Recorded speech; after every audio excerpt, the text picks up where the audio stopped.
రోమీలకు రాసిన లేఖ 13వ అధ్యాయము, రోమీలు 13వ అధ్యాయము 12వ వచనం. రోమీలు 13:12వ వచనం. రాత్రి చాలా గడిచి పగలు సమీపంగా ఉన్నది కనుక మనము అంధకార క్రియలను విసర్జించి తేజో సంబంధమైన యుద్ధోపకరణములు ధరించుకొందుము. వాక్యం ఏమని సెలవిస్తుందంటే, రాత్రి గడిచి చాలా టైం అయిపోయిందంట.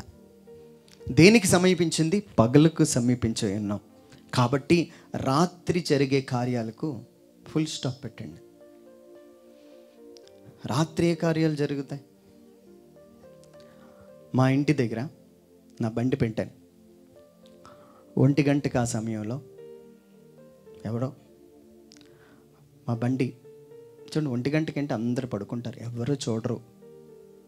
మిడ్నైట్ ఆ టైంలో మా బండి దగ్గరకు వచ్చి పెట్రోల్ అంతా తీసేస్తున్నాడు, బాటిల్లో నింపేసుకున్నాడు. మరుసటి రోజు ఆ బండి స్టార్ట్ చేసుకుని వెళ్తే కొంచెం దూరం వెళ్ళేసరికి ఆగిపోయింది. చూస్తే పెట్రోల్ లేదు. డౌట్ వచ్చి అక్కడ కెమెరా చెక్ చేస్తే ఆ దొంగ కరెక్ట్గా ఆ కెమెరా కింద ఉన్నాడు. కెమెరా చూసుకోలేదు. సో ఆయన ఫేసు, ఎన్ని గంటలకు వచ్చాడు, అన్నీ క్లియర్గా రికార్డ్ అయిపోయాయి. ఏ టైంకి వచ్చాడు, ఎక్కడికి వెళ్ళాడు, ఏ వీధిలోకి వెళ్ళాడు, అన్నీ రికార్డ్ అయిపోయాయి. ఆ వీడియో చాలామంది చూసి, ఈ వ్యక్తి తెలుసు నాకు, అక్కడ ఉంటాడు, దొరికిపోయాడు. ఈరోజు నేను ఒక మాట చెప్తాను. దేవుడు అంటున్నాడు, టైం అయిపోయింది, రాత్రి చాలా గడిచి పగలకు సమీపముగా ఉన్నది కనుక మనము అంధకార క్రియలను విసర్జించాలి, అది అవాయిడ్ చేయాలి. రాత్రి జరిగే కార్యాలు మీకు దానికి అండర్లైన్ పెట్టి వదిలేస్తున్నాను, అది మీరు ఫిల్ చేసుకోండి. నైట్ టైం ఏంటి చేస్తాం, ఎలాంటి కార్యాలు చేస్తాం, అవన్నీ నేను ఎక్స్ప్లెయిన్ చేయాలనుకోవట్లే.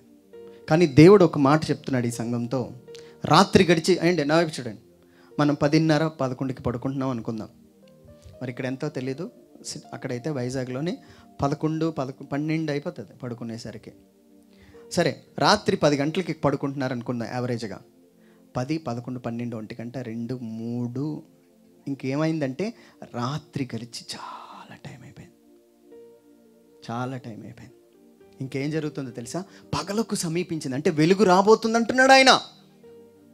ఇంకా నీ కార్యాలకి ఫుల్ స్టాప్ పెట్టు, అంధకార క్రియలకు ఫుల్ స్టాప్ పెట్టు అంటున్నాడు. ఏమంటే ఒకరోజు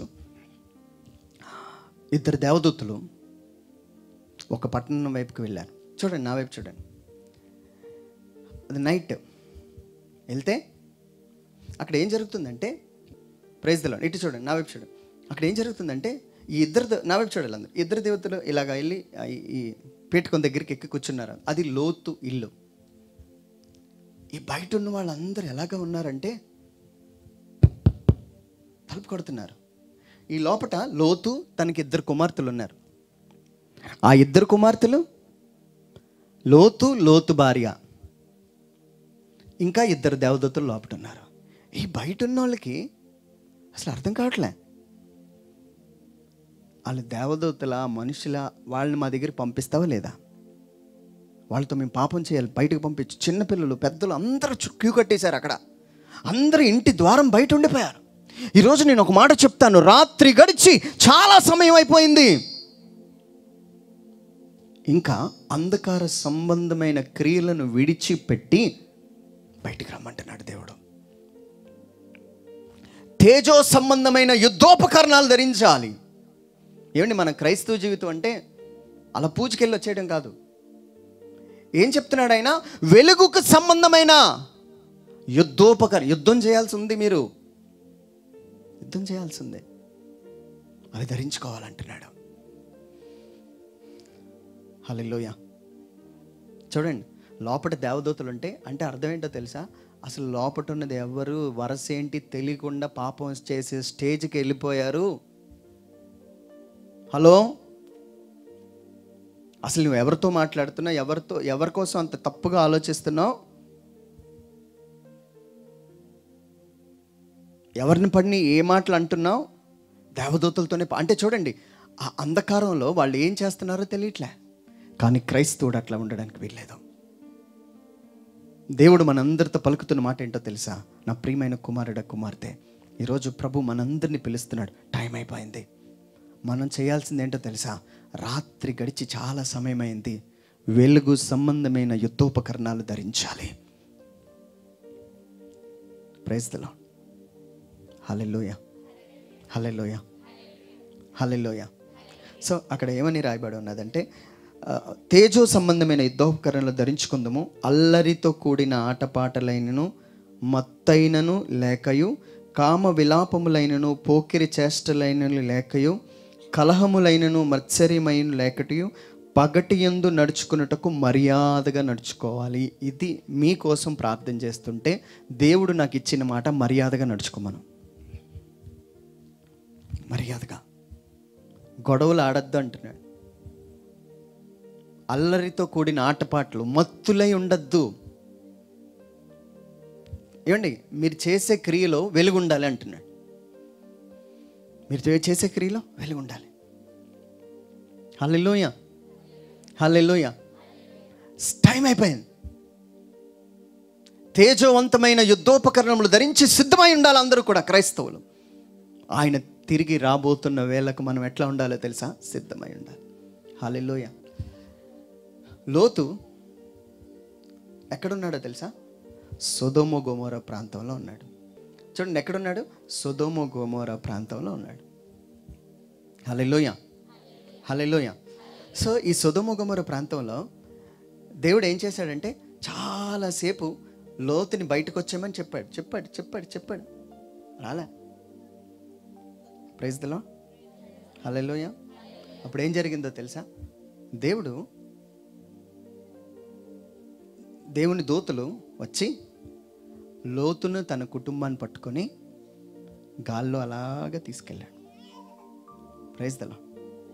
అర్థమవుతుందా? చూడండి, దేవుడు ఏమన్నాడంటే, ఈ పట్టణమును నాశనం చేయబోతున్నాను. అక్కడ ఎలా ఉన్నారంటే, ప్రజలు దేవుని దూతలతోనే పాపం చేసే స్థితికి వెళ్ళిపోయారు. వారి ఆలోచన విధానం బాగాలేదు. నేను మరలా చెప్తున్నానండి, ఆయన తిరిగి రాబోతున్నాడు. He will come soon. మళ్ళీ వస్తాడు ఆయన. ముందు వచ్చినప్పుడు వదకు తేబడిన గొర్రె పిల్లగా వచ్చిన ఆయన తర్వాత ఎలా రాబోతున్నాడు తెలుసా? యూదా గోత్రపు కొదమ సింహము వలె తీర్పు తీర్చడానికి రాబోతున్నాడు. ఆ ఊరిలో మనం నశించిపోకుండా ఉండుటకు లోతు ఏం కలిగి ఉన్నాడో తెలుసా? ఆత్మలో ప్రయాణం చేసే శక్తిని కలిగి ఉన్నాడు. ఎందుకు ఆత్మలో ప్రయాణం చేశాడు? ఏమన్నా నా వైపు చూడండి. నేనే దేవదూత నన్ను పట్టుకోగానే అలాగ గాలిలోకి వెళ్తున్నా.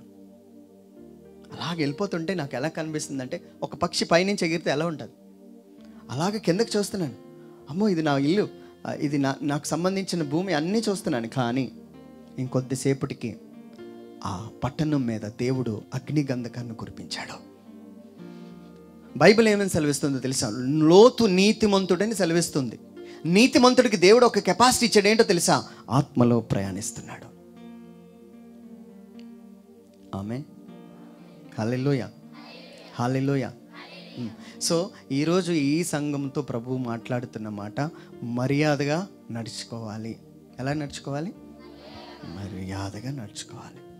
సో అది దేనికి సూచిస్తుందో తెలుసా? ఆ మర్యాదతో కూడిన జీవితం దేనికి సూచిస్తుందంటే, వెలుగు సంబంధులుగా జీవించడం సూచిస్తుంది. తేజోవంతమైన యుద్ధోపకరణాలు ధరించుకున్న వారుగా మనందరం ఉండాలి. ఆమేన్, హల్లెలూయా, హల్లెలూయా, హల్లెలూయా. తండ్రి వందనం, తండ్రి స్తోత్రం. ఏమండి, బైబిల్ గ్రంథంలో ఒక మహారాజు ఉన్నాడు. ఆ రాజు ఒకరోజు సిట్టింగ్ వేశాడు. కొంచెంమంది యవ్వన బిడ్డలకు అర్థమవుతుంది. సిట్టింగ్ తాగడానికి కూర్చున్నారు. ఒక చిన్న పార్టీ అవుతుంది. ఆ చిన్న పార్టీలో తాగడానికి కూర్చుంటే, నా వైపు చూడాలి, అందరు నా వైపు చూడాలి, మీరు అలా తలదించుకోకండి, నా వైపు చూడండి. ఇలాగ చూశాడు. చూసి సపోజ్ ఇదే అనుకుందాం పూజా పాత్ర. ఇది పీటకం మీద ఆడు దగ్గర ఉన్నది. వాళ్ళ షోకేష్లో కనబడింది. ఈ షోకేష్లో కనబడుతున్న ఈ పాత్రను చూసి, అరే ఇందులో తాగితే ఎలా ఉంటుంది, ఇందులో తాగితే ఎలా ఉంటుందని, ఎవరక్కడా అన్నాడు. అనగానే సైనికులు వచ్చేసి ఆ పాత్రను తీసుకొని రమ్మంటే పాత్రను తీసుకొస్తే ఇందులో మద్యం పోసుకొని తాగడం మొదలుపెట్టాడు. హల్లెలూయా, హల్లెలూయా. దేవుడు ఎలా నడుచుకోమంటున్నాడు? మర్యాదగా నడుచుకో. నువ్వు పట్టుకున్న పాత్ర ఏంటి? అది ఏం సూచిస్తుందో? ఏం సోయలేదు. మీరందరూ దేవుని ఆలయమై ఉన్నారు కనుక ఈ పాత్ర మద్యము కొరకు కాదు, మర్యాదగా నడుచుకోవాలి. ప్రైజ్ ది లార్డ్, హల్లెలూయా. చూడండి, అబ్రహాము లోతు లోతు ఎవరు? అండ్ అబ్రహాం కొంచెం కొద్దిగా విన్నారు కదా. ఇటు చూడాలి, నా వైపు చూడాలి. అబ్రహాం కోసం విన్నారు కదా. లోతు ఎవరంటే వాళ్ళ అన్నయ్య కొడుకు. సో వీళ్ళిద్దరూ అలాగా నడుచుకొని వెళ్తున్నారు. బాగా సంపాదించారు, చాలా బాగా సంపాదించారు. ఇప్పుడు ఏమైందో తెలుసా? ఇద్దరికి గొడవ స్టార్ట్ అయింది. ఎవరికి స్టార్ట్ అయింది? లోతు గొర్రెలు కాపరికిన అబ్రహాం గొర్రెలు కాపరికి ఏం స్టార్ట్ అయింది? గొడవ స్టార్ట్ అయింది. హల్లెలూయా, హల్లెలూయా. స్టార్ట్ అవగానే చూడండి, నా వైపు చూడండి. లోతు ఏం చేస్తున్నాడో తెలుసా? ఇద్దరు అబ్రహాం దగ్గరకు వచ్చి గొడవలు పడుతుంటే అప్పుడు అబ్రహాం ఒక మాట అన్నాడు. ఏంటో తెలుసా? లోతు, మనం ఆత్మీయులం, మనం ఇలా గొడవ పడకూడదు. నువ్వు అటువైపు వెళ్తే నేను దానికి ఆపోజిట్ వెళ్తాను, నువ్వు ఇటు సైడ్ వెళ్తే దానికి ఆపోజిట్ వెళ్తాను. అప్పుడు ఈ లోతు ఏ స్థలాన్ని ఎంచుకున్నాడో తెలుసా?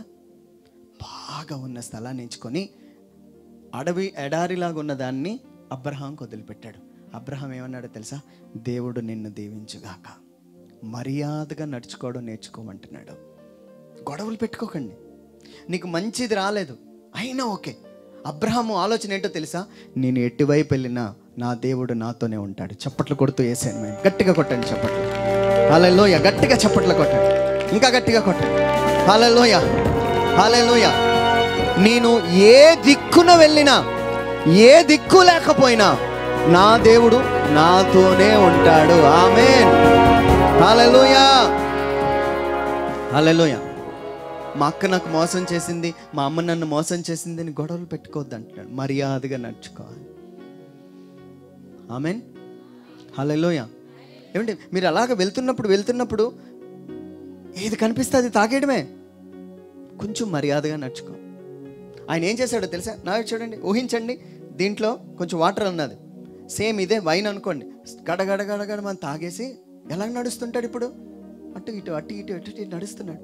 సో మాటలంతా డబుల్ మీనింగ్ మాటలు మాట్లాడుతున్నాడు. ఈరోజు దేవుడు ఈ సంఘంతో మాట్లాడుతున్న మాట, నీ సహోదరుతో ఆ శత్రుత్వం పెట్టుకోకుండా మర్యాదగా ఉండడం నేర్చుకోమంటున్నాడు. ప్రైజ్ ది లార్డ్, హల్లెలూయా. ఏమండి, మీ భార్యాభర్తలు ఇంట్లో గొడవలు ఆడద్దు. టైం అయిపోయింది, ఒకసారి అనండి అందరూ, టైం అయిపోయింది. ఏంటి ఒకసారి ఇలా చూడండి. ఆ రోజు రాత్రి అలా అయ్యుండదు. లోతు భార్య ఇలాగా ఇద్దరు కూర్చొని అలాగా మాట్లాడుకుంటున్నారు. లోతు అంటున్నాడు, ఆ ఇద్దరు దేవదూతలు చెప్తున్నారు, రేపటి దినమున ఇదంతా నాశనం అయిపోతుందంట, మనం వెళ్ళిపోవాలి, ఇక్కడ ఖాళీ చేసేయాలి అని అంటే వాళ్ళిద్దరూ చిన్న మాట అనుకున్నారేమో. ఇప్పుడు మామూలుగా స్త్రీలు అంటారు కదా, ఇప్పుడు ఇవన్నీ వదిలేసి వెళ్ళిపోతామా మనం? ఏమైపోతుంది ఇదంతా? బుద్ధి లేని మాటలు మాట్లాడుకో. చిన్న గొడవ ఆడుకున్నారు అనుకోండి, అలా అనుకున్నా. కానీ దేవుడు కృపను బట్టి చూడండి, లోతు భార్యను వాళ్ళిద్దరు కూతుర్లను దేవదూత అట్లే పట్టుకొని వెళ్ళిపోయి ఒక దగ్గర వదిలిపెట్టారు. కానీ దేవుడు ఒక ఇన్స్ట్రక్షన్ ఇచ్చారు, వెనకకి చూడుకో, మర్యాదగా నడుచుకో, నీ గడిచిన జీవితం వైపుకి చూడకు, మర్యాదగా నడుచుకో. ప్రైజ్ ది లార్డ్, హల్లెలూయా. చూడండి, లోతు ఏం చేసిందో తెలుసా? లోతు భార్య వెనక్కి తిరిగి చూసింది, ఉప్పు కంబంగా మారిపోయి. అక్కడికి వెళ్ళి ఆ ఉప్పు కంబాన్ని నేను పట్టుకున్నాను. ఎందుకు చెప్పానంటే బైబిల్లో ఉన్న ప్రతిదీ సత్యం. ఊహించండి, చూడండి, నా వైపు చూడండి. లోతు భార్య ఎలాగ నడుచుకొని వెళ్ళిపోతుంటే కొంతసేపటికి లోతు భార్య రాలే.